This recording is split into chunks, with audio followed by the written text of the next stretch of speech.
కాపలా కుక్కలాగుంటా అని చెప్పిన. అంటే ఈ కుక్కలు పాడవాడు అడ్డమైన కుక్కలన్నీ మా దగ్గరనే దాపరమైన ఈ కుక్కలు. కుక్క పాడవాడు ఈ కుక్క ఎక్కడ వాయిన ఈ కుక్క ఎవరిదిరో ఈ కుక్క ఎవరయ్యా కుక్క వచ్చిందండ్రి. నేను కాపలా కుక్కలాగుంటా అని చెప్పిన. వచ్చి పాడుగా నువ్వా సారు కుక్క అనుకున్నావు, నువ్వు ఏమనుకోకు సారు. నేను ఎప్పటి నుంచో చెప్తా ఉన్నా. ఏందది? ఒక దళిత నాయకుడినే ముఖ్యమంత్రి చేస్తామని చెప్పి కేసీఆర్ ప్రకటించాడు. ఏది చేయకపోతివా మరి? నేను చెప్పిన అంటే తల నరుక్కుంటా కానీ ఆ మాట తప్పను.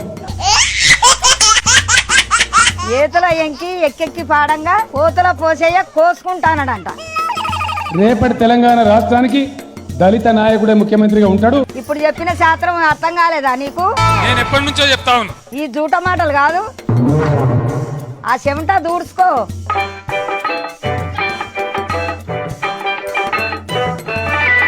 అబద్ధం చెప్పినప్పుడు చెమటలు గట్టినే వస్తాయి.